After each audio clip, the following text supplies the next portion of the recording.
ਭਾਰਤ ਆਪਣੇ ਟੈਲੈਂਟ ਨਾਲ ਬਦਤਮੀਜ਼ੀ ਅਤੇ ਦੁਰਵਿਵਹਾਰ ਕਰਦਾ ਹੈ।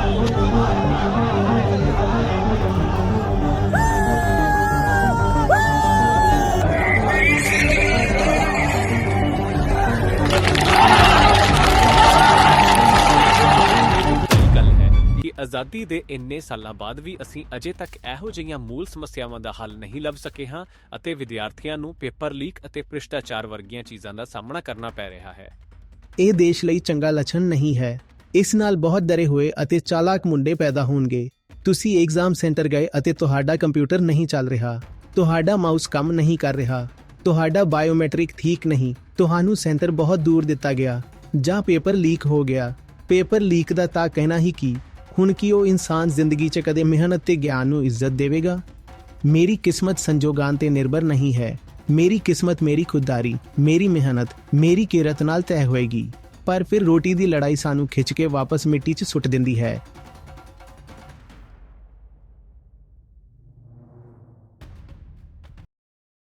ਪ੍ਰਣਾਮ ਆਚਾਰਿਆ ਜੀ। ਮੇਰਾ ਸਵਾਲ ਹਾਲ ਹੀ ਵਿੱਚ ਜੋ ਐਸਐਸਸੀ ਇਮਤਿਹਾਨਾਂ ਦੀ ਅਵਿਵਸਥਾ ਨੂੰ ਲੈ ਕੇ ਪ੍ਰਦਰਸ਼ਨ ਹੋ ਰਿਹਾ ਹੈ ਉਸ ਨਾਲ ਸੰਬੰਧਿਤ ਹੈ। ਇਹ ਬਹੁਤ ਹੀ ਦੁਖਦਾਈ ਗੱਲ ਹੈ ਕਿ ਆਜ਼ਾਦੀ ਦੇ ਇੰਨੇ ਸਾਲਾਂ ਬਾਅਦ ਵੀ ਅਸੀਂ ਅਜੇ ਤੱਕ ਇਹੋ ਜਿਹੀਆਂ ਮੂਲਭੂਤ ਸਮੱਸਿਆਵਾਂ ਦਾ ਹੱਲ ਨਹੀਂ ਲੱਭ ਸਕੇ ਹਾਂ ਅਤੇ ਵਿਦਿਆਰਥੀਆਂ ਨੂੰ ਪੇਪਰ ਲੀਕ, ਭ੍ਰਿਸ਼ਟਾਚਾਰ ਵਗੈਰਾ ਵਰਗੀਆਂ ਚੀਜ਼ਾਂ ਦਾ ਸਾਹਮਣਾ ਕਰਨਾ ਪੈਂਦਾ ਹੈ। ਤੇ ਦੂਜੇ ਪਾਸੇ ਅਸੀਂ ਆਪਣੇ ਆਪ ਨੂੰ ਇੱਕ ਸੱਭਿਆਚਾਰਿਕ ਸਮਾਜ ਅਤੇ ਬਿਲਕੁਲ ਇੱਕ ਸੱਭਿਆਚਾਰਿਕ ਦੇਸ਼ ਹੋਣ ਦਾ ਦਾਅਵਾ ਕਰਦੇ ਹਾਂ। ਫਿਰ ਵੀ ਅਸੀਂ ਇਹੋ ਜਿਹੀਆਂ ਸਮੱਸਿਆਵਾਂ ਦਾ ਹੱਲ ਨਹੀਂ ਕੱਢ ਸਕ ਰਹੇ, ਤਾਂ ਇਸ ਦਾ ਮੂਲ ਕਾਰਨ ਕੀ ਹੈ?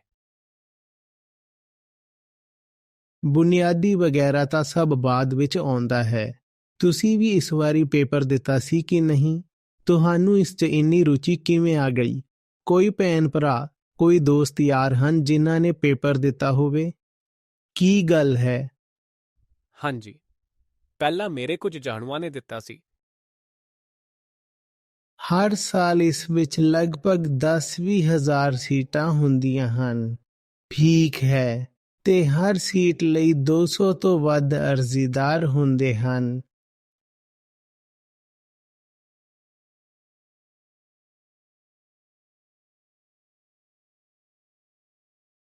ਮੈਂ ਹਾਲ ਹੀ 'ਚ ਗੱਲ ਕਰ ਰਿਹਾ ਸੀ, ਕੁਝ ਦਿਨ ਪਹਿਲਾਂ ਦੀ ਗੱਲ ਹੈ।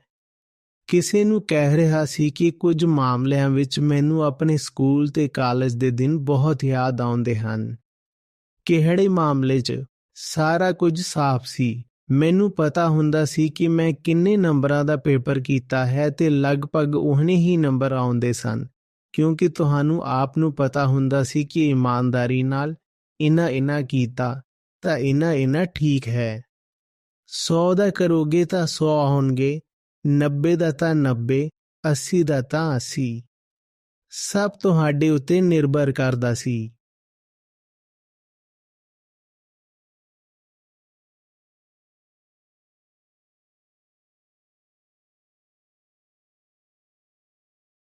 ਪਾਠਕ੍ਰਮ ਤੈਅ ਸੀ। ਦੁਨੀਆ ਭਰ ਦੀਆਂ ਕੋਈ ਫਜ਼ੂਲ ਗੱਲਾਂ ਤੁਹਾਨੂੰ ਨਹੀਂ ਪੁੱਛਿਆ ਜਾਣਗੀਆਂ ਤੇ ਜਿਨ੍ਹਾਂ ਨੇ ਪਾਠਕ੍ਰਮ ਬਣਾਇਆ, ਜੋ ਸਿਲੇਬਸ ਬਣਾਉਣ ਵਾਲੇ ਹਨ, ਉਹ ਸਿਆਣੇ ਲੋਕ ਹਨ। ਉਹਨਾਂ ਨੂੰ ਪਤਾ ਹੈ ਕਿ ਇੱਕ ਛੋਟੇ ਬੱਚੇ ਨੂੰ ਜਾਂ ਫਿਰ ਇੱਕ ਨੌਜਵਾਨ ਹੁੰਦੇ ਬੱਚੇ ਨੂੰ ਕੀ ਜਾਣਨਾ ਜ਼ਰੂਰੀ ਹੈ। ਸੋ ਉਹਨਾਂ ਨੇ ਬਹੁਤ ਵਧੀਆ ਵਿਸ਼ੇ ਆਪਣੇ ਪਾਠਕ੍ਰਮ ਵਿੱਚ ਰੱਖੀਆਂ ਹੋਈਆਂ ਸਨ ਅਤੇ ਉਹ ਵਾਕਈ ਚੰਗਾ ਵੀ ਸੀ। ICSE, ਫਿਰ ISC, ਉਸ ਤੋਂ ਬਾਅਦ 2 ਕਾਲਜ ਜਿੱਥੇ ਮੈਂ ਗਿਆ।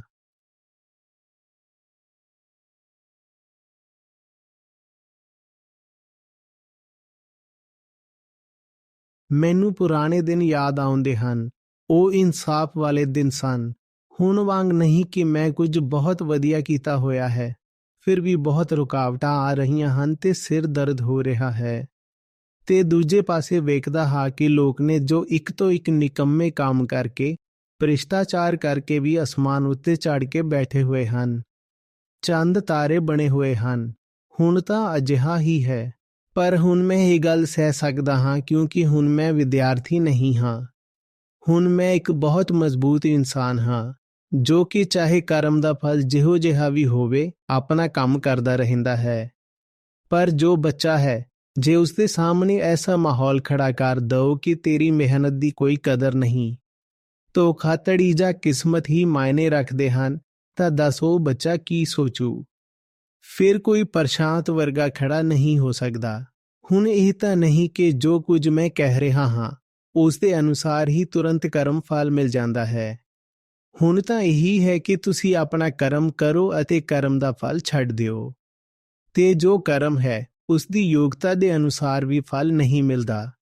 ਪਰ ਇਹ ਸਭ ਕੁਝ ਬਾਅਦ ਵਿੱਚ ਆਇਆ। ਇਹ ਸਭ ਉਦੋਂ ਆਇਆ ਜਦੋਂ ਮੈਂ ਇੰਨਾ ਸਮਰੱਥ ਹੋ ਗਿਆ ਸੀ ਕਿ ਮੈਨੂੰ ਫਿਰ ਕਰਮ ਦੇ ਨਤੀਜੇ ਦੀ ਪਰਵਾਹ ਕਰਨ ਦੀ ਲੋੜ ਨਹੀਂ ਸੀ।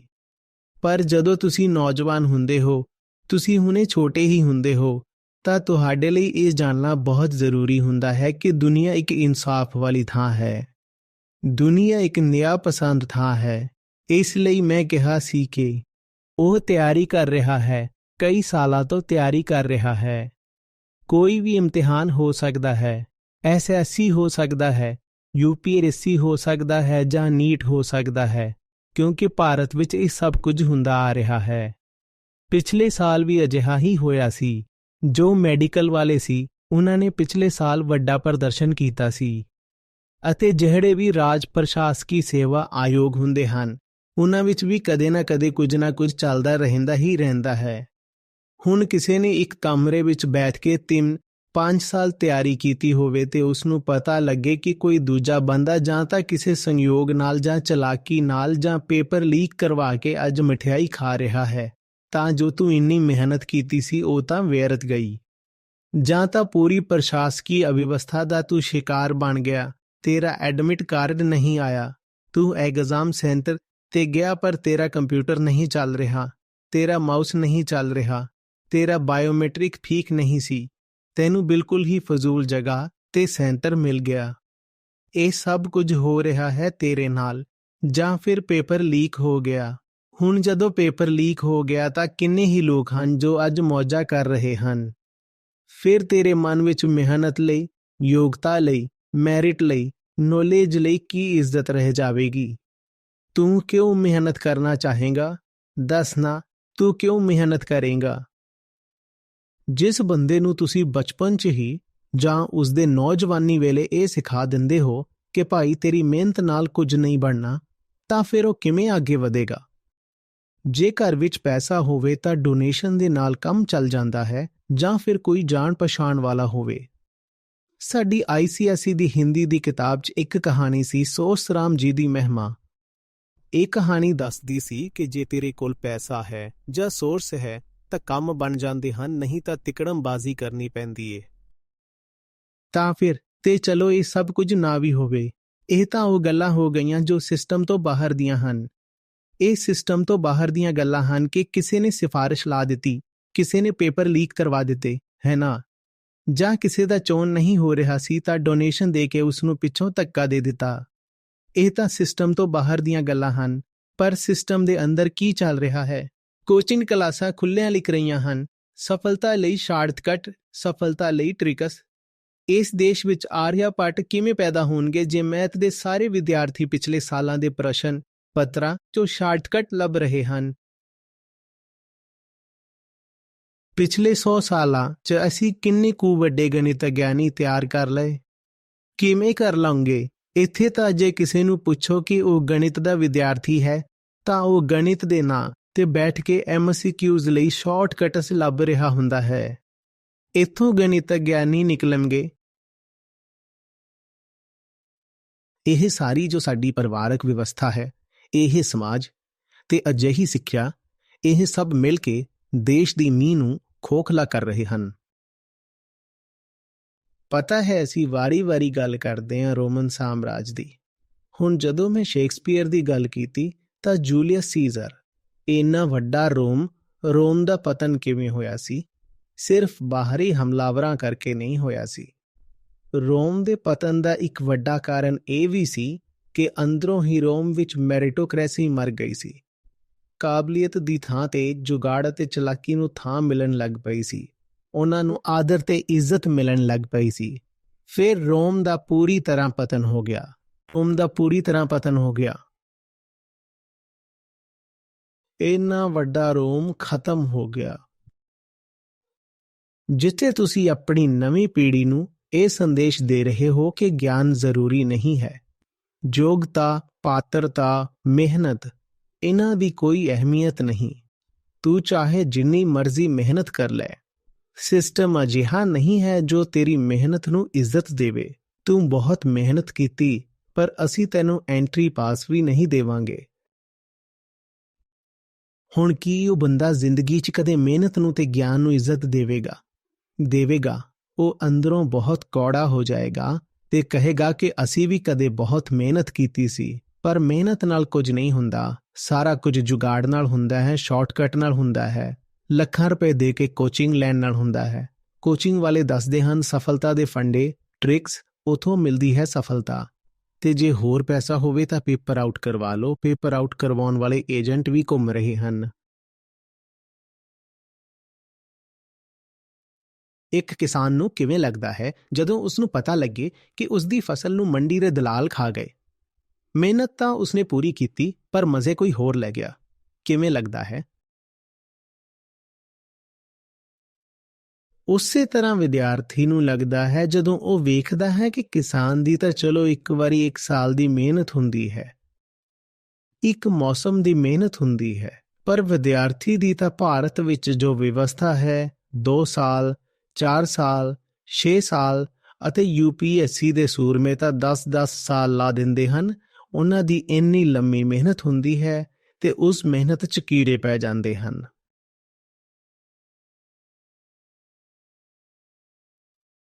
ਮੈਂ ਫਿਰ ਕਹਿ ਰਿਹਾ ਹਾਂ, ਇੱਕ ਵੱਡੀ ਤੋਂ ਵੱਡੀ ਅੰਦਰੂਨੀ ਸੁਰੱਖਿਆ ਮੇਰੇ ਅੰਦਰ ਰਹਿੰਦੀ ਸੀ ਕਿ ਜੇ ਮੈਂ ਪੜ੍ਹਿਆ ਹੈ ਤਾਂ ਮੇਰੀ ਪੜ੍ਹਾਈ ਦਾ ਇਨਾਮ ਮੈਨੂੰ ਮਿਲੇਗਾ। ਤਾਂ ਜੇ ਮੈਂ ਕੁਝ ਸੋਚਣਾ ਵੀ ਹੈ ਤਾਂ ਸਿਰਫ ਇਹੀ ਸੋਚਣਾ ਹੈ ਕਿ ਹੋਰ ਕਿਵੇਂ ਪੜ੍ਹਾਂ, ਕਿਵੇਂ ਹੋਰ ਗਹਿਰਾਈ ਨਾਲ ਆਪਣੇ ਵਿਸ਼ੇ ਵਿੱਚ ਘੁਸ ਜਾਵਾਂ।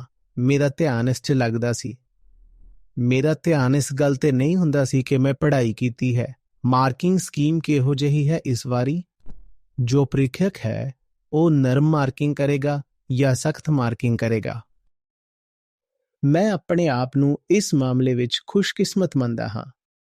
ਮੇਰਾ ਸਕੂਲ ਅਜਿਹਾ ਸੀ ਤੇ ਦੇਸ਼ ਦੇ ਜਿਹੜੇ ਹੋਰ ਸੰਸਥਾਨਾਂ 'ਚ ਮੈਂ ਪੜ੍ਹਿਆ ਉਹ ਵੀ ਅਜਿਹੇ ਹੀ ਸਨ ਕਿ ਮੈਨੂੰ ਇਹ ਨਹੀਂ ਸੋਚਣਾ ਪੈਂਦਾ ਸੀ ਕਿ ਐਂਟਰੈਂਸ ਐਗਜ਼ਾਮ 'ਚ ਜਿੰਨਾ ਕੀਤਾ ਉਸ ਮੁਤਾਬਕ ਮਾਰਕਸ ਆਉਣਗੇ ਜਾਂ ਨਹੀਂ। ਮੈਂ ਜਿੰਨਾ ਕਰਦਾ ਸੀ ਓਨੇ ਹੀ ਮਿਲਦੇ ਸਨ, ਨਾ ਘੱਟ ਨਾ ਵੱਧ। ਜੇ ਖਰਾਬ ਕੀਤਾ ਤਾਂ ਨਤੀਜਾ ਵੀ ਖਰਾਬ ਮਿਲੇਗਾ, ਠੀਕ ਕੀਤਾ ਤਾਂ ਠੀਕ ਮਿਲ ਜਾਵੇਗਾ। ਉਸ ਤੋਂ ਅੰਦਰ ਇੱਕ ਸੁਰੱਖਿਆ ਦੀ ਭਾਵਨਾ ਆਉਂਦੀ ਹੈ। ਉਹ ਅੰਦਰੋਂ ਇੱਕ ਮਜ਼ਬੂਤ ਆਸਰਾ ਬਣ ਜਾਂਦਾ ਹੈ। ਕਿਹੋ ਜਿਹਾ ਆਸਰਾ? ਮੇਰੀ ਕਿਸਮਤ ਸੰਜੋਗਾਂ ਤੇ ਨਿਰਭਰ ਨਹੀਂ ਹੈ। ਮੇਰੀ ਕਿਸਮਤ, ਮੇਰੀ ਖੁਦਦਾਰੀ, ਮੇਰੀ ਮਿਹਨਤ, ਮੇਰੇ ਮੁਸ਼ੱਕਤ ਨਾਲ ਤੈਅ ਹੋਏਗੀ। ਇਹ ਅੰਦਰੋਂ ਇੱਕ ਆਸਰਾ ਬਣ ਜਾਂਦਾ ਹੈ। ਤੇ ਦੂਜੇ ਪਾਸੇ ਇੱਕ ਵਾਰੀ ਜਦੋਂ ਸਮਾਜ ਨੇ, ਵਿਵਸਥਾ ਨੇ, ਸਰਕਾਰ ਨੇ, ਸਾਰੇ ਮਾਹੌਲ ਨੇ ਇਹ ਗੱਲ ਤੁਹਾਡੇ ਮਨ 'ਚ ਬਿਠਾ ਦਿੱਤੀ ਕਿ ਪੁੱਤ ਤੂੰ ਤਾਂ ਰਾਮ ਭਰੋਸੇ ਆ, ਤੁਸੀਂ ਤਿਨਕਿਆਂ ਵਾਂਗ ਹੋ ਜੋ ਲਹਿਰਾਂ ਦੇ ਝਟਕੇ ਖਾ ਰਹੇ ਹੋ, ਤੇ ਤੁਸੀਂ ਇੱਕ ਟੁੱਟਿਆ ਹੋਇਆ ਪੱਤਾ ਹੋ, ਹਵਾਵਾਂ ਤੁਹਾਨੂੰ ਇੱਧਰ ਉੱਧਰ ਵਗਾ ਰਹੀਆਂ ਹਨ, ਤਾਂ ਫਿਰ ਬੰਦਾ ਅੰਦਰੋਂ ਬਹੁਤ ਅਸੁਰੱਖਿਅਤ ਮਹਿਸੂਸ ਕਰਦਾ ਹੈ। ਉਹ ਕਹਿੰਦਾ ਹੈ ਪਤਾ ਨਹੀਂ ਮੇਰਾ ਕੀ ਬਣੇਗਾ, ਕਿਉਂਕਿ ਮੈਂ ਚਾਹੇ ਜਿੰਨੀ ਮਿਹਨਤ ਕਰ ਲਵਾਂ ਨਤੀਜਾ ਤਾਂ ਕੁਝ ਹੋਰ ਹੀ ਆਉਣਾ ਹੈ। ਪਤਾ ਨਹੀਂ ਮੇਰਾ ਕੀ ਹੋਵੇਗਾ। ਇੱਕ ਤਾਂ ਪਹਿਲਾਂ ਹੀ ਇੱਕ ਸੀਟ ਲਈ 200-300 ਬੰਦੇ ਬੈਠੇ ਹੋਏ ਹਨ, ਤੇ ਉੱਥੇ ਵੀ ਜੋ ਮੇਰੀ ਚੋਣ ਹੋਣੀ ਹੈ ਜਾਂ ਮੇਰਾ ਨਤੀਜਾ ਆਉਣਾ ਹੈ ਉਹ ਤਾਂ ਮੇਰੀ ਮਿਹਨਤ ਨਾਲ ਨਹੀਂ ਤੈਅ ਹੋ ਰਿਹਾ। ਤਾਂ ਅੰਦਰੋਂ ਬਹੁਤ ਜ਼ਿਆਦਾ ਅਸੁਰੱਖਿਆ ਦਾ ਅਹਿਸਾਸ ਆ ਜਾਂਦਾ ਹੈ, ਬਹੁਤ ਹੀ ਤਗੜਾ। ਤੇ ਉਹੀ ਅਸੁਰੱਖਿਆ ਫਿਰ ਸਾਨੂੰ ਭਾਰਤ ਵਿੱਚ ਸਰਕਾਰੀ ਨੌਕਰੀ ਦੇ ਨਸ਼ੇ 'ਚ ਵੇਖਣ ਨੂੰ ਮਿਲਦੀ ਹੈ। ਹੁਣ ਗੱਲ ਸਮਝ ਆਈ? ਜਦੋਂ ਅੰਦਰ ਅਸੁਰੱਖਿਆ ਆ ਜਾਂਦੀ ਹੈ ਤਾਂ ਫਿਰ ਬਾਹਰ ਤੁਸੀਂ ਕੀ ਲੱਭੋਗੇ? ਸੁਰੱਖਿਆ। ਤੁਸੀਂ ਕਹੋਗੇ ਕੋਈ ਐਸੀ ਨੌਕਰੀ ਮਿਲ ਜਾਏ ਜਿੱਥੇ ਨਿਯਮ ਹੀ ਅਜਿਹਾ ਹੋਏ ਕਿ ਹੁਣ ਮੈਨੂੰ ਕੱਢਿਆ ਹੀ ਨਾ ਜਾ ਸਕੇ ਜਾਂ ਕੱਢਣਾ ਬਹੁਤ ਔਖਾ ਹੋਏ, ਜਿੱਥੇ ਨਾ ਸਿਰਫ ਹੁਣ ਤਨਖਾਹ ਮਿਲੇਗੀ ਪਰ ਬਾਅਦ ਵਿੱਚ ਪੈਨਸ਼ਨ ਅਤੇ ਹੋਰ ਚੀਜ਼ਾਂ ਵੀ ਮਿਲਣ, PF, ਗ੍ਰੈਚੁਇਟੀ ਲੱਗੀ ਹੋਈ ਹੋਵੇ ਅਤੇ ਹੈਲਥ ਬੈਨੀਫਿਟਸ ਵੀ ਰਿਟਾਇਰਮੈਂਟ ਤੋਂ ਬਾਅਦ ਮਿਲਦੇ ਰਹਿਣ।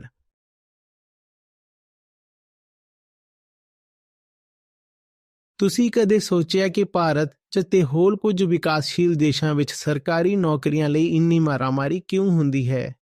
30 40 ਹਜ਼ਾਰ ਲੋੜਵੰਦ ਲੋਕ ਕੁਝ ਹਜ਼ਾਰ ਭਰਤੀਆਂ ਲਈ ਅਰਜ਼ੀਆਂ ਪਾ ਰਹੇ ਹਨ। ਸੋਚਿਆ ਤੁਸੀਂ ਕਦੇ? ਕਿਉਂਕਿ ਅਸੀਂ ਆਪਣੇ ਬੱਚਿਆਂ ਨੂੰ ਤੇ ਨੌਜਵਾਨਾਂ ਨੂੰ ਅੰਦਰੋਂ ਬਹੁਤ ਹੀ ਅਸੁਰੱਖਿਅਤ ਬਣਾ ਦਿੱਤਾ ਹੈ। ਇਹੀ ਕਰਕੇ ਜੋ ਹਰ ਵਾਰੀ ਅਸੀਂ ਕਰਦੇ ਆਏ ਹਾਂ। ਸਕੂਲਾਂ ਵਿੱਚ ਨਕਲ ਚੱਲ ਰਹੀ ਹੈ, ਭਾਈ ਭਤੀਜਾਵਾਦ ਚੱਲ ਰਿਹਾ ਹੈ, ਨੇਪੋਟਿਜ਼ਮ। ਕਿਸੇ ਨੂੰ ਐਡਮਿਸ਼ਨ ਇੱਥੋਂ ਮਿਲ ਰਿਹਾ ਹੈ, ਕਿਸੇ ਨੂੰ ਉੱਥੋਂ। ਬਹੁਤ ਨਕਲੀ ਤਰੀਕੇ, ਨੰਬਰ ਖਰੀਦੇ ਜਾ ਸਕਦੇ ਹਨ, ਅਧਿਆਪਕ ਖਰੀਦੇ ਜਾ ਸਕਦੇ ਹਨ, ਪੂਰੀ ਵਿਵਸਥਾ ਖਰੀਦੀ ਜਾ ਸਕਦੀ ਹੈ। ਇਹ ਸਭ ਕਰਕੇ ਸਾਡਾ ਜੋ ਨੌਜਵਾਨ ਹੈ ਉਹ ਅੰਦਰੋਂ ਬਹੁਤ ਹੀ ਡਰਪੋਕ ਤੇ ਗੈਰ ਯਕੀਨੀ ਹੋ ਜਾਂਦਾ ਹੈ। ਉਹ ਸੋਚਦਾ ਹੈ ਕਿ ਕੁਝ ਵੀ ਹੋ ਸਕਦਾ ਹੈ ਤੇ ਅਸੀਂ ਤਾਂ ਕੁਝ ਵੀ ਨਹੀਂ ਹਾਂ। ਅਸੀਂ ਤਾਂ ਅਜੇ 10, 20 ਜਾਂ 25 ਸਾਲ ਦੇ ਹਾਂ। ਦੁਨੀਆ ਵਿੱਚ ਵੱਡੀਆਂ ਤਾਕਤਾਂ ਹਨ ਅਤੇ ਉਹ ਤਾਕਤਾਂ ਸਾਨੂੰ ਇੱਕ ਕਠਪੁਤਲੀ ਵਾਂਗ ਨਚਾਉਂਦੀਆਂ ਹਨ। ਤਾਂ ਅੰਦਰ ਇੱਕ ਵੱਡਾ ਡਰ ਵਸ ਜਾਂਦਾ ਹੈ। ਫਿਰ ਉਸੇ ਡਰ ਕਰਕੇ ਬੰਦਾ ਸੁਰੱਖਿਆ ਦੀ ਮੰਗ ਕਰਦਾ ਹੈ। ਉਹ ਸੁਰੱਖਿਆ ਫਿਰ ਇਹੋ ਜਿਹੀ ਚਾਹੀਦੀ ਕਿ ਮੈਨੂੰ ਇਹ ਨੌਕਰੀ ਮਿਲ ਜਾਵੇ। ਉਸ ਸੁਰੱਖਿਆ ਲਈ ਫਿਰ ਬੰਦਾ 12 ਸਾਲ ਲਾ ਦਿੰਦਾ ਹੈ ਇਹਨਾਂ ਨੌਕਰੀਆਂ ਦੀ ਕੋਸ਼ਿਸ਼ ਵਿੱਚ। ਪਰ ਅੰਦਰਲਾ ਡਰ, ਚਾਹੇ ਤੁਸੀਂ ਕੋਈ ਵੀ ਨੌਕਰੀ ਲੈ ਲਓ, ਖਤਮ ਨਹੀਂ ਹੋਣਾ। ਅੰਦਰ ਜੋ ਡਰ ਹੈ ਉਹਨੂੰ ਹਟਾਉਣ ਦੇ ਦੂਜੇ ਤਰੀਕੇ ਹੁੰਦੇ ਹਨ। ਪਰ ਗੱਲ ਨੂੰ ਸਮਝੋ, ਫਿਰ ਦੇਸ਼ 'ਚ ਕੋਈ ਰਚਨਾਤਮਕਤਾ ਨਹੀਂ ਬਚਦੀ, ਕਿਉਂਕਿ ਹਰ ਬੰਦਾ ਤਾਂ ਸਿਰਫ ਸੁਰੱਖਿਆ ਦੇ ਪਿੱਛੇ ਭੱਜ ਰਿਹਾ ਹੋਏਗਾ। ਡਰਿਆ ਹੋਇਆ ਮਨ ਕਦੇ ਵੀ ਰਚਨਾਤਮਕ ਜਾਂ ਕ੍ਰੀਏਟਿਵ ਨਹੀਂ ਹੋ ਸਕਦਾ।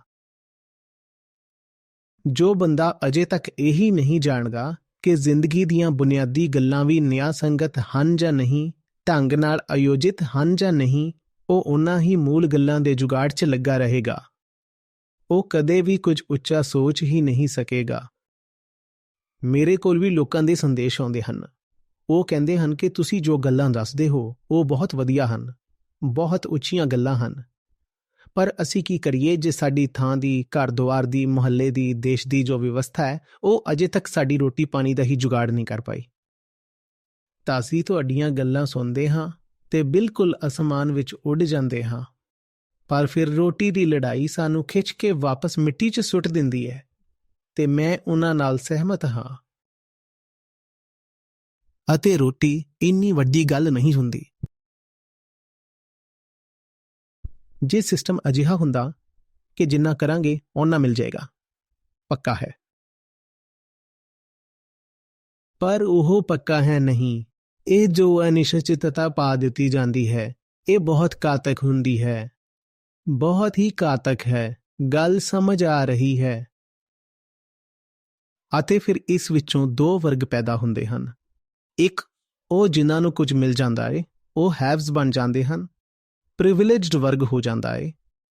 ਤੇ ਦੂਜੇ, ਜਿਨ੍ਹਾਂ ਨੂੰ ਕੁਝ ਨਹੀਂ ਮਿਲਿਆ, ਜੋ 99.9% ਲੋਕ ਹਨ ਜਿਨ੍ਹਾਂ ਨੂੰ ਕੁਝ ਵੀ ਨਹੀਂ ਮਿਲਿਆ, ਉਹ ਹੈਵ ਨॉटਸ ਬਣ ਜਾਂਦੇ ਹਨ।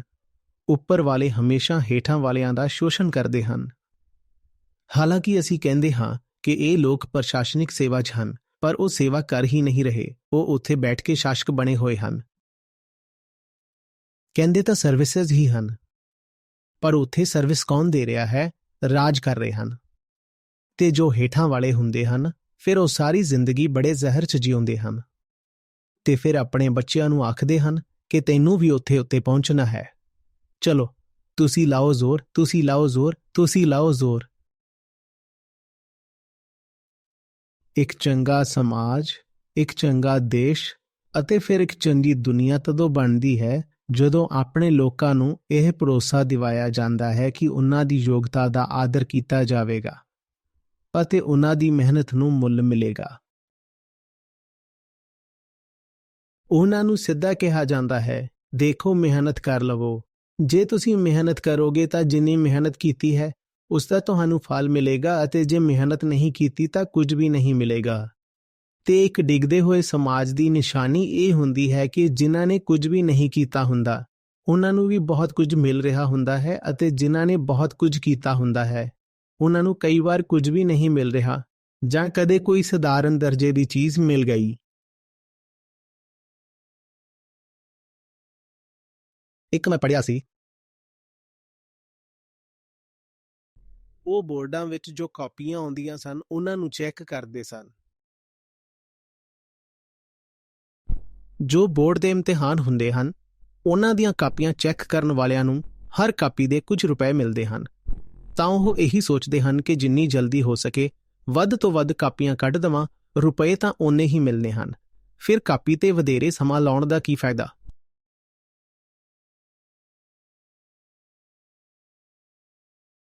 ਉਹ ਕੀ ਕਰਦੇ ਸੀ, ਕਾਪੀਆਂ ਲੈਂਦੇ ਸੀ ਤੇ ਆਪਣੇ ਘਰ ਵਿੱਚ ਕਿਸੇ ਛੋਟੇ ਨੂੰ ਚੁੱਕ ਕੇ ਕਾਪੀਆਂ ਦੇ ਦਿੰਦੇ ਸੀ ਤੇ ਆਖਦੇ ਸੀ ਕਿ ਸਾਰਿਆਂ ਨੂੰ 55 ਤੋਂ 75 ਦੇ ਵਿਚਕਾਰ ਨੰਬਰ ਪਾ ਦਿਓ। ਮਤਲਬ ਐਵਰੇਜ ਮਾਰਕਸ ਜ਼ਿਆਦਾਤਰ ਨੂੰ 60, 65, 60, 65। ਫਿਰ ਉਹਨਾਂ ਤੋਂ ਪੁੱਛਿਆ ਗਿਆ ਕਿ ਤੁਸੀਂ ਕਰ ਕੀ ਰਹੇ ਹੋ। ਉਹ ਆਖਣ ਲੱਗੇ ਕਿ ਕੁਝ ਨਹੀਂ, ਇੱਕ ਕਾਪੀ ਚੈੱਕ ਕਰਨ ਦੇ ਤਾਂ ਉਹਨਾਂ ਨੂੰ ਇੰਨੇ ਹੀ ਮਿਲਦੇ ਹਨ ਜਿੰਨਾ ਵੀ ਬੋਰਡ ਦਿੰਦਾ ਹੈ। ਆਖਣ ਲੱਗੇ ਕਿ ਜੇ ਕਿਸੇ ਦੇ 50 ਆਉਣੇ ਚਾਹੀਦੇ ਸੀ ਤੇ ਅਸੀਂ ਉਸਨੂੰ 70 ਦੇ ਦਿੱਤੇ ਤਾਂ ਉਸਨੂੰ ਲੱਗੂਗਾ ਕਿ ਲਿਮਿਟ ਮਾਰਕਿੰਗ ਹੋ ਗਈ, ਤੇ ਜੇ ਕਿਸੇ ਦੇ 70 ਆਉਣੇ ਚਾਹੀਦੇ ਸੀ ਤੇ ਅਸੀਂ ਉਸਨੂੰ 50 ਦੇ ਦਿੱਤੇ ਤਾਂ ਉਸਨੂੰ ਲੱਗੂਗਾ ਕਿ ਟਫ ਮਾਰਕਿੰਗ ਹੋ ਗਈ। ਅਸੀਂ ਤਾਂ ਫੜੇ ਨਹੀਂ ਜਾਣ ਵਾਲੇ। ਅਤੇ ਐਸੇ ਕਰਕੇ ਖਟਾਖਟ ਉਹਨਾਂ ਦੇ ਘਰ ਦਾ ਛੋਟੂ ਹੀ ਸਾਰੀਆਂ ਕਾਪੀਆਂ ਮਾਰਕ ਕਰਕੇ ਕੱਢ ਦਿੰਦਾ ਸੀ।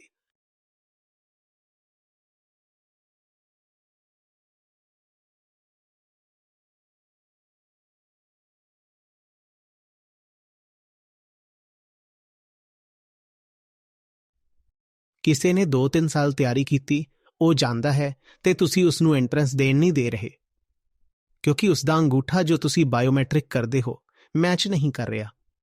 ਤੁਹਾਡੀ ਗਲਤੀ ਕਰਕੇ ਤੁਸੀਂ ਉਸਦੀ ਜ਼ਿੰਦਗੀ ਖਰਾਬ ਕਰ ਦਿੱਤੀ।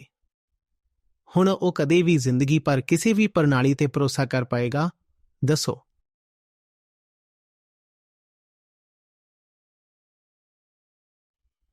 ਅਮਰੀਕਾ ਨੂੰ ਅਸੀਂ ਅੱਜ ਜਿਸ ਤਰ੍ਹਾਂ ਜਾਣਦੇ ਹਾਂ ਉਹ ਦੁਨੀਆ ਭਰ ਵਿੱਚ ਹਰ ਤਰੀਕੇ ਨਾਲ ਮੋਹਰੀ ਦੇਸ਼ ਹੈ, ਚਾਹੇ ਉਹ ਸੈਨਾ ਦੇ ਮਾਮਲੇ ਵਿੱਚ ਹੋਵੇ ਜਾਂ ਆਰਥਿਕ ਤੌਰ ਤੇ। ਕਲਾਵਾਂ ਵਿੱਚ ਵੀ ਉਹੀ ਅੱਗੇ ਹੈ, ਗਿਆਨ ਵਿੱਚ ਵੀ ਉਹੀ ਅੱਗੇ ਹੈ। ਵੇਖ ਲੈਣਾ ਦੁਨੀਆ ਦੀਆਂ ਚੋਟੀ ਦੀਆਂ 100 ਯੂਨੀਵਰਸਿਟੀਆਂ ਵਿੱਚ ਕਿੰਨੀਆਂ ਅਮਰੀਕਨ ਹਨ। ਕਲਚਰ ਵਿੱਚ ਵੀ ਉਹੀ ਅੱਗੇ ਹੈ। ਦੁਨੀਆ ਭਰ ਦੀ ਸੱਭਿਆਚਾਰ ਨੂੰ ਹਾਲੀਵੁੱਡ ਪ੍ਰਭਾਵਿਤ ਕਰਦਾ ਹੈ। ਖੇਡਾਂ ਵਿੱਚ ਵੀ ਉਹੀ ਅੱਗੇ ਹੈ। ਵੇਖਣਾ ਕਿ ਲਗਭਗ 50% ਵਿੰਬਲਡਨ ਟਾਈਟਲ ਅਮਰੀਕੀ ਖਿਡਾਰੀਆਂ ਨੇ ਜਿੱਤੇ ਹਨ, ਤੇ ਹੋਰ ਗ੍ਰੈਂਡ ਸਲੈਮ ਦਾ ਵੀ ਇਹੀ ਹਾਲ ਹੈ। ਓਲੰਪਿਕਸ ਵਿੱਚ ਵੀ ਅਮਰੀਕਾ ਨੰਬਰ 1 ਤੇ ਰਹਿੰਦਾ ਹੈ। ਕਾਰਨ ਕੀ ਹੈ? ਕਾਰਨ ਹੈ ਮੈਰਿਟੋਕ੍ਰੇਸੀ। ਅਮਰੀਕਾ ਦੁਨੀਆ ਭਰ ਦੇ ਟੈਲੈਂਟ ਨੂੰ ਆਪਣੇ ਕੋਲ ਸੱਦਾ ਦਿੰਦਾ ਹੈ ਤੇ ਇੱਜ਼ਤ ਦਿੰਦਾ ਹੈ, ਤੇ ਭਾਰਤ ਆਪਣੇ ਹੀ ਟੈਲੈਂਟ ਨਾਲ ਬਦਤਮੀਜ਼ੀ ਕਰਦਾ ਹੈ, ਗਲਤ ਵਤੀਰਾ ਰੱਖਦਾ ਹੈ। ਅਮਰੀਕਾ ਲਈ ਸਭ ਤੋਂ ਵੱਡੇ ਤੇ ਉੱਚੇ ਕੰਮ ਉਹਨਾਂ ਲੋਕਾਂ ਨੇ ਕੀਤੇ ਹਨ ਜੋ ਮਾਈਗ੍ਰੇਟ ਕਰਕੇ ਅਮਰੀਕਾ ਗਏ ਸਨ, ਚਾਹੇ ਉਹ ਯੂਰਪ ਤੋਂ ਗਏ ਹੋਣ ਜਾਂ ਲੈਟਿਨ ਅਮਰੀਕਾ ਤੋਂ ਗਏ ਹੋਣ, ਤੇ ਭਾਵੇਂ ਉਹ ਭਾਰਤ ਜਾਂ ਚੀਨ ਤੋਂ ਗਏ ਹੋਣ। ਉਹਨਾਂ ਨੇ ਅਮਰੀਕਾ 'ਚ ਵੱਡਾ ਯੋਗਦਾਨ ਪਾਇਆ ਤੇ ਅਮਰੀਕਾ ਨੂੰ ਅੱਗੇ ਵਧਾਇਆ। ਅਮਰੀਕਾ ਨੇ ਉਹਨਾਂ ਨੂੰ ਸੱਦਿਆ। ਅਮਰੀਕਾ ਨੇ ਕਿਹਾ, ਅਸੀਂ ਤੁਹਾਡੀ ਚਮੜੀ ਨਹੀਂ ਵੇਖ ਰਹੇ, ਅਸੀਂ ਤੁਹਾਡੀ ਜਾਤ ਨਹੀਂ ਵੇਖ ਰਹੇ, ਅਸੀਂ ਨਿਰਪੱਖ ਹੋ ਕੇ ਤੁਹਾਡੀ ਲਿਆਕਤ ਤੇ ਮਿਹਨਤ ਵੇਖਾਂਗੇ, ਤੇ ਜੇਕਰ ਤੁਹਾਡੀ ਵਿੱਚ ਲਿਆਕਤ ਹੈ ਤੇ ਤੁਸੀਂ ਮਿਹਨਤ ਕਰਨਾ ਚਾਹੁੰਦੇ ਹੋ ਤਾਂ ਆਓ, ਅਸੀਂ ਤੁਹਾਨੂੰ ਇੱਜ਼ਤ ਦੇਵਾਂਗੇ। ਭਾਵੇਂ ਤੁਹਾਡੀ ਕੋਈ ਵੀ ਨੈਸ਼ਨੈਲਿਟੀ ਹੋਵੇ, ਤੁਸੀਂ ਆ ਸਕਦੇ ਹੋ।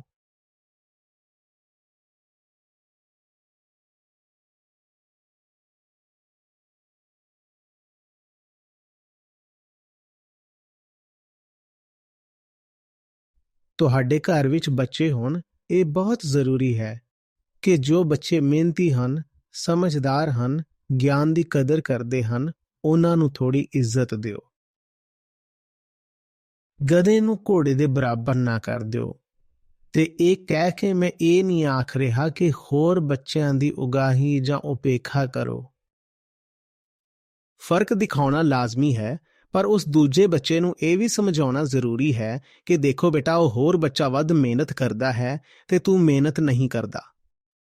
ਇਹ ਅੰਤਰ ਉਸਨੂੰ ਦਿਖਾਉਣਾ ਜ਼ਰੂਰੀ ਹੈ ਜੋ ਬੱਚਾ ਪਿੱਛੇ ਰਹਿ ਗਿਆ ਏ, ਤਾਂ ਜੋ ਉਸਦੇ ਅੰਦਰ ਇਹ ਮੁੱਲ ਬਣ ਸਕਣ ਕਿ ਮਿਹਨਤ ਜ਼ਰੂਰੀ ਏ, ਗਿਆਨ ਜ਼ਰੂਰੀ ਏ। ਤੇ ਇੱਕ ਗੱਲ ਹੋਰ ਸਮਝ ਲਓ, ਜੇ ਇਹ ਸਾਰੇ ਐਂਟਰੈਂਸ ਇਮਤਿਹਾਨ ਲੈ ਦੇ ਕੇ ਤੁਹਾਡਾ ਗਿਆਨ ਹੀ ਜਾਂਚ ਰਹੇ ਹਨ, ਪਰ ਜਿਹੜਾ ਸਮਾਜ ਗਿਆਨ ਨੂੰ ਮਹੱਤਵ ਨਹੀਂ ਦਿੰਦਾ, ਉੱਥੇ ਫਿਰ ਸ਼ਾਰਟਕਟ ਚੱਲਣਗੇ, ਨਕਲੀਪਨ ਚੱਲੂਗਾ, ਧਾਂਦਲੀ ਚੱਲੂਗੀ। ਜਿਹੜਾ ਸਮਾਜ ਗਿਆਨ ਨੂੰ ਇੱਜ਼ਤ ਨਹੀਂ ਦਿੰਦਾ, ਉੱਥੇ ਫਿਰ ਅੰਧ ਵਿਸ਼ਵਾਸ ਪੈਦਾ ਹੋਏਗਾ। ਹੁਣ ਸਮਝ ਆ ਰਿਹਾ ਹੈ ਕਿ ਭਾਰਤ 'ਚ ਇੰਨਾ ਅੰਧ ਵਿਸ਼ਵਾਸ ਤੇ ਅੰਧਭਗਤੀ ਕਿਉਂ ਹੈ। ਕਿਉਂਕਿ ਅਸੀਂ ਗਿਆਨ ਨੂੰ ਇੱਜ਼ਤ ਨਹੀਂ ਦਿੰਦੇ। ਕਿਉਂਕਿ ਬਿਲਕੁਲ ਹੋ ਸਕਦਾ ਹੈ ਕਿ ਕਾਲਜ ਦੇ ਟਾਪਰ ਨਾਲੋਂ ਵੱਧ ਇੱਜ਼ਤ ਮਿਲਦੀ ਹੋਵੇ ਉੱਥੇ ਕਿਸੇ ਖੇਤਰ ਦੇ ਵਿਧਾਇਕ ਦੇ ਨਿਕੰਮੇ ਪੁੱਤਰ ਜਾਂ ਭਤੀਜੇ ਨੂੰ। ਤੇ ਜੋ ਛੋਟੇ ਮੋਟੇ ਕਾਲਜ ਨੇ ਦੇਸ਼ ਭਰ 'ਚ, ਉੱਥੇ ਤਾਂ ਇਹੀ ਸਭ ਕੁਝ ਚੱਲ ਰਿਹਾ ਹੈ।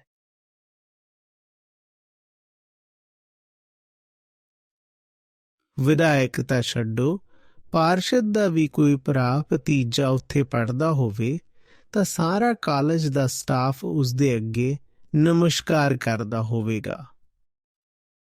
ਤੇ ਕਾਲਜ ਦਾ ਟਾਪਰ ਹੋਣ ਦੇ ਬਾਵਜੂਦ ਕਿਸੇ ਦੀ ਇੱਜ਼ਤ ਨਹੀਂ ਹੁੰਦੀ।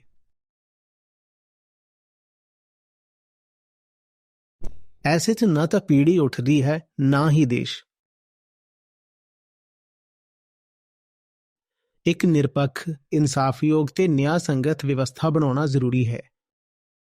ਭਗਵਦ ਗੀਤਾ ਕਹਿੰਦੀ ਹੈ, ਕਰਮਨਿਯਵਾਦਿਕਾ ਰਸਤੇ ਮਾਂ ਫਲੇਸ਼ ਕਦਾਚਨ। ਪਰ ਇਹ ਗੱਲ ਤਾਂ ਥੋੜ੍ਹੀ ਜਿਹੀ ਪੱਕੇ ਤੇ ਸਮਝਦਾਰ ਮਨਾਂ ਲਈ ਹੈ ਨਾ, ਜੋ ਕਿ ਫਲ ਦੀ ਚਿੰਤਾ ਨਹੀਂ ਕਰਦੇ। ਅਸੀਂ ਵਿਦਿਆ ਦੀ ਪਰਿਭਾਸ਼ਾ ਦੱਸੀ ਸੀ ਕਿ ਵਿਦਿਆ ਵਿਮੁਕਤੀਏ। ਵਿਦਿਆ ਉਹੀ ਹੈ ਜੋ ਤੈਨੂੰ ਮੁਕਤੀ ਵੱਲ ਲੈ ਜਾਵੇ। ਪਰ ਇਹ ਕਿਹੜੇ ਸਕੂਲ ਹਨ ਜਿੱਥੇ ਬੱਚਾ ਨਕਲ ਕਰਨਾ ਸਿੱਖਦਾ ਹੈ, ਚਲਾਕੀ ਸਿੱਖਦਾ ਹੈ, ਧੋਖਾਧੜੀ ਤੇ ਸ਼ਾਰਟਕਟਸ ਤੇ ਟ੍ਰਿਕਾਂ ਸਿੱਖਦਾ ਹੈ। ਇੱਥੋਂ ਉਹਦੇ ਮਨ 'ਚ ਗੱਲ ਪੱਕੀ ਹੋ ਜਾਂਦੀ ਹੈ ਕਿ ਜ਼ਿੰਦਗੀ 'ਚ ਅੱਗੇ ਵਧਣਾ ਹੋਵੇ ਤਾਂ ਚਲਾਕੀ ਤੇ ਚਾਪਲੂਸੀ ਹੀ ਤਰੀਕਾ ਹੈ। ਇਹ ਕਿਹੜੀਆਂ ਸਿੱਖਿਆ ਦੇਣ ਵਾਲੀਆਂ ਥਾਵਾਂ ਹਨ? ਮੈਂ ਫਿਰ ਆਪਣੇ ਬਚਪਨ ਵੱਲ ਮੁੜ ਜਾਵਾਂਗਾ। ਮੈਂ ਇਸ ਗੱਲ ਲਈ ਬਹੁਤ ਹੀ ਅਹਿਸਾਨਮੰਦ ਹਾਂ ਕਿ ਮੇਰੀ ਕਦਰ ਸਦਾ ਮੇਰੀ ਯੋਗਤਾ ਅਨੁਸਾਰ ਹੋਈ, ਕਿਸੇ ਹੋਰ ਗੱਲ ਤੇ ਨਹੀਂ। ਘਰ ਵਿੱਚ ਵੀ ਤੇ ਸਕੂਲ ਕਾਲਜ ਵਿੱਚ ਵੀ।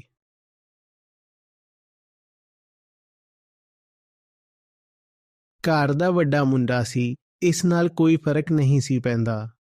ਮੁੰਡਾ ਸੀ, ਕੁੜੀ ਨਹੀਂ, ਇਹ ਵੀ ਕੋਈ ਮਤਲਬ ਨਹੀਂ ਸੀ ਰੱਖਦਾ। ਤੈਨੂੰ ਅਸਲੀ ਕਦਰ ਉਦੋਂ ਮਿਲੇਗੀ ਜਦੋਂ ਤੂੰ ਉਹ ਕਰੇਂਗਾ ਜੋ ਤੈਨੂੰ ਕਰਨਾ ਚਾਹੀਦਾ ਹੈ। ਤੇ ਜੇ ਤੂੰ ਉਹ ਕਰੇਂਗਾ ਤਾਂ ਕਿਸੇ ਵੀ ਹਾਲਤ ਵਿੱਚ ਅਸੀਂ ਤੇਰੀ ਕਦਰ ਖੋਹ ਕੇ ਨਹੀਂ ਲੈ ਲਾਂਗੇ। ਇਹ ਗੱਲ ਬੰਦੇ ਨੂੰ ਅੰਦਰੋਂ ਬਹੁਤ ਹੀ ਸੁਰੱਖਿਅਤ ਮਹਿਸੂਸ ਕਰਵਾਉਂਦੀ ਹੈ, ਬਹੁਤ ਮਜ਼ਬੂਤ ਬਣਾ ਦਿੰਦੀ ਹੈ। ਤੁਹਾਨੂੰ ਲੱਗਣ ਲੱਗ ਪੈਂਦਾ ਹੈ ਕਿ ਮੇਰੀ ਕਿਸਮਤ ਮੇਰੇ ਆਪਣੇ ਹੱਥ ਵਿੱਚ ਹੈ। ਤੇ ਤੁਸੀਂ ਬਹੁਤ ਡਰ ਜਾਂਦੇ ਹੋ ਜਦੋਂ ਤੁਹਾਨੂੰ ਪਤਾ ਲੱਗਦਾ ਹੈ ਕਿ ਤੁਹਾਡੇ ਨਾਲ ਕੁਝ ਵੀ ਹੋ ਸਕਦਾ ਹੈ।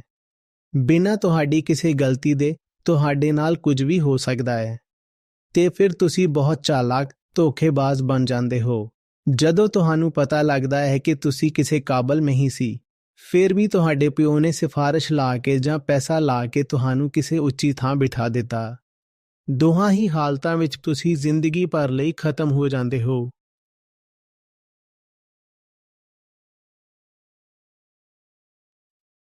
ਹਰ ਸਾਲ 1-2 ਵੱਡੇ ਪ੍ਰੋਟੈਸਟ ਇਸ ਤਰ੍ਹਾਂ ਦੇ ਹੁੰਦੇ ਹੀ ਰਹਿੰਦੇ ਹਨ। ਕਦੇ 11ਵੀਂ 12ਵੀਂ ਵਾਲੇ, ਕਦੇ ਹੋਰ ਕੋਈ। ਪੋਸਟ ਗ੍ਰੈਜੂਏਟਸ ਵੀ ਕਰ ਰਹੇ ਹੁੰਦੇ ਹਨ। ਇਹ ਦੇਸ਼ ਲਈ ਚੰਗੀ ਨਿਸ਼ਾਨੀ ਨਹੀਂ ਹੈ। ਇਸ ਨਾਲ ਬਹੁਤ ਡਰੇ ਹੋਏ ਅਤੇ ਚਾਲਾਕ ਮੁੰਡੇ ਪੈਦਾ ਹੋਣਗੇ। ਇਹ ਦੇਸ਼ ਲਈ ਚੰਗਾ ਸੰਕੇਤ ਨਹੀਂ ਹੈ। ਇਸ ਨਾਲ ਬਹੁਤ ਡਰੇ ਹੋਏ ਅਤੇ ਚਾਲਾਕ ਨਵੇਂ ਨੌਜਵਾਨ ਪੈਦਾ ਹੋਣਗੇ। ਜਦੋਂ ਮੈਂ ਮੁੰਡੇ ਕਹਿੰਦਾ ਹਾਂ ਤਾਂ ਮੈਨੂੰ ਮਤਲਬ ਨਵੀਂ ਪੀੜ੍ਹੀ ਨਾਲ ਹੈ। ਮੁੰਡੇ ਕੁੜੀਆਂ ਦੋਵੇਂ। ਉਹਨਾਂ ਵਿੱਚ ਗਿਆਨ ਲਈ ਕੋਈ ਇੱਜ਼ਤ ਨਹੀਂ ਰਹਿ ਜਾਵੇਗੀ। ਉਹ ਕਹਿਣਗੇ ਕਿ ਗਿਆਨ ਨਾਲ ਕੁਝ ਨਹੀਂ ਹੁੰਦਾ। ਇਹ ਜੋ ਤੁਸੀਂ ਵੇਖਦੇ ਹੋ ਨਾ, ਆ ਕੇ ਕਹਿੰਦੇ ਹਨ ਕਿ ਜ਼ਿਆਦਾ ਗਿਆਨ ਨਾ ਖੋਦ। ਇਹ ਉਹੀ ਲੋਕ ਹਨ। ਇਹ ਕਹਿੰਦੇ ਹਨ ਕਿ ਅਸੀਂ ਵੱਡੇ ਵੱਡੇ ਗਿਆਨੀ ਵੇਖੇ ਹਨ, ਗਿਆਨ ਨਾਲ ਕੁਝ ਨਹੀਂ ਹੁੰਦਾ। ਫਿਰ ਕਿਸ ਨਾਲ ਹੁੰਦਾ ਹੈ? ਜੁਗਾੜ ਨਾਲ ਹੁੰਦਾ ਹੈ, ਚਾਪਲੂਸੀ ਨਾਲ ਹੁੰਦਾ ਹੈ, ਚਮਤਕਾਰਾਂ ਨਾਲ ਹੁੰਦਾ ਹੈ, ਅੰਧ ਵਿਸ਼ਵਾਸਾਂ ਨਾਲ ਹੁੰਦਾ ਹੈ, ਨੇਤਾ ਜੀ, ਸੇਠ ਜੀ, ਬਾਬਾ ਜੀ ਦੇ ਤਲਵੇ ਚਾਟਣ ਨਾਲ ਹੁੰਦਾ ਹੈ। ਗਿਆਨ ਨਾਲ ਕੀ ਹੁੰਦਾ ਹੈ? ਤੇ ਜੇਕਰ ਤੁਹਾਡਾ ਸਮਾਜ ਗਿਆਨ ਦੀ ਬੁਨਿਆਦ ਤੇ ਖੜਾ ਨਹੀਂ ਤਾਂ ਸੋਚੋ ਫਿਰ ਕਿਸ ਦੀ ਬੁਨਿਆਦ ਤੇ ਖੜਾ ਹੈ? ਹੋਰ ਕੁਝ